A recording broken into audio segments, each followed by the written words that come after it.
Can we imagine John of Ávila organizing a World Youth Day? He will have enjoyed a lot.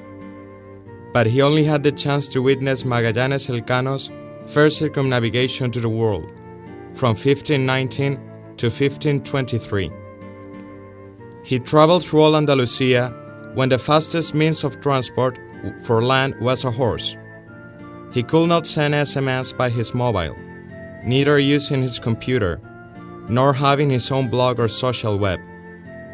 But being a charismatic preacher as he was, an outstanding pedagogue, worried about the education and formation of Christian children, youngsters and adults, and to help everyone, he managed to reach as much people as he could.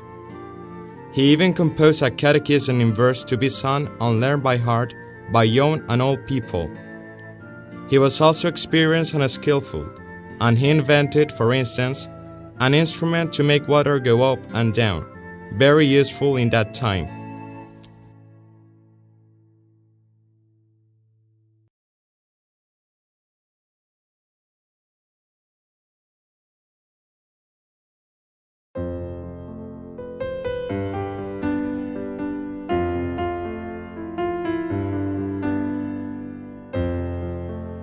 He was born in Almodóvar del Campo, Ciudad Real, at the beginning of the 16th century, in a wealthy family who educated him in a Christian way. He moved to Salamanca to study law in 1516. During the celebration of a student party, he had a deep religious experience with Jesus Christ, which changed radically his life. He stopped studying and refused a promising future, following the example of St. Paul.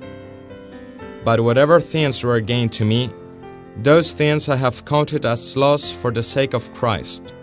More than that, I count all things to be lost in view of the surpassing value of knowing Christ Jesus my Lord, for whom I have suffered the loss of all things, and count them but rubbish, so that I may gain Christ. He would also imitate the apostle to the Gentiles when retiring to his parents' house to dedicate to a life of prayer and penitence. It will be years of growth in love and of inner purification. Later, he would also imitate the apostle in his love to Christ crucified, his preaching and his pastoral style. Well advised by his spiritual directors, he will go to Alcalá from 1520 to 1526, decided to be a priest and dedicate his life to Christ and to evangelization. 12 poor, to whom he washed their feet, were the faithful present at his first celebration of the Mass in Almodóvar del Campo, when his parents had already died. Once he had given his inheritance to the poor, he went to Seville. St. John wanted to imitate Christ in everything and hug the apostolic life as a missionary in Mexico, cooperating with the just named Bishop of Tlaxcala, John Garces, in 1527. But Providence wanted him to meet Alonso Manrique, Archbishop of Seville. The prelate will tell him to change his mission route and preach in his diocese, along with other nearby dioceses, well deserving the title of Apostle of Andalusia. He accepted such change with faith and total readiness for the Church by means of his shepherds.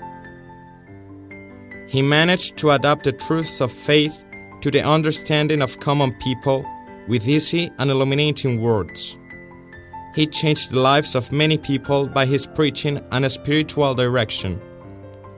Therefore, he united more with Christ and suffered persecution. When he went out of jail in 1535, he moved to Córdoba, where he met Bishop Álvarez de Toledo, and later the Marquis of Priego. He settled in Montilla in 1545, where his house is still preserved. From there, he will culminate his work. He'll found 11 schools scattered over Andalusia. He'll write the memorials to the Council of Trent, whose most outstanding contribution will be the way seminaries should be founded. He'll receive and advise his disciples, among them St. Francis Borgia, St. John of God, or St. Teresa of Jesus, Such friendships will deserve him the title of Master of Saints. From there, he forms and sent priests to mission, until his death on the 10th of May in 1569.